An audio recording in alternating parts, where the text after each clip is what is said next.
Hi guys! Welcome back po sa ating YouTube channel. Ngayon naman sa video natin ay i-share ko naman sa inyo kung paano palitan ng wire yung ating surface type na 3-gang outlet. So yan po yung ating surface type 3-gang outlet.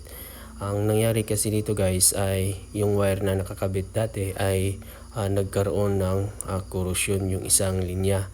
At yung pinakatanso niya guys ay nagiging pulbo.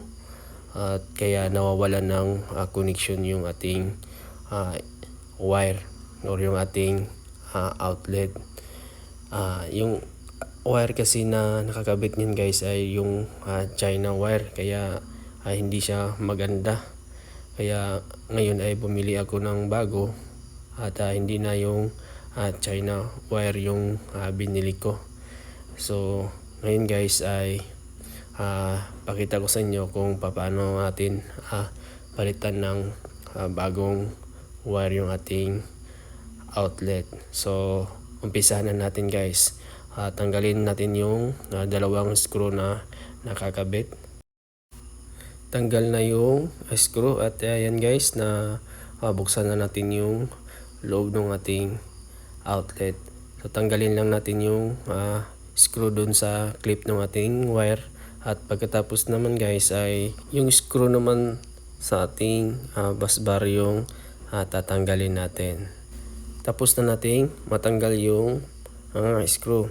So ang gagawin natin dito guys ay yung wire na ikakabit natin dito ay irerekta na natin dito sa pinaka bus bar nya.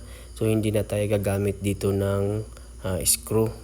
So gagawin lang natin dito ay gagamit tayo ng soldering iron para mahinang natin para dumikit yung ating wire. Umpisa na natin guys.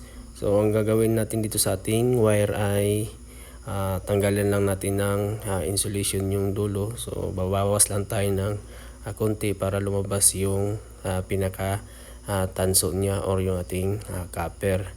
At pagkatapos niyan guys, lagyan natin ng soldering lead yung dulo niya, kabilaan, at pati na rin yung ating pinaka bus bar ng ating outlet. So ginagawa natin yan guys, nilalagyan ng soldering lead yung dulo para pagka dinikit natin doon sa ating bus bar ay madaling dumikit yung ating wire. So yun guys, tapos na nating mahinang yung ating wire. So ibalik lang natin yung screw na nakakabit doon sa ating bus bar. Next naman natin ilagay ay yung clip ng ating wire para hindi siya mahatak. So pagkatapos naman yan guys ay yung cover naman yung ikakabit natin. So yan guys, tapos na nating ma-fix yung ating surface type na 3-gang outlet. So kung meron man kayong katanungan sa ginawa kong video, paki-comment na lang po at ating pag-usapan yan. So hanggang dito lang muna at maraming salamat po.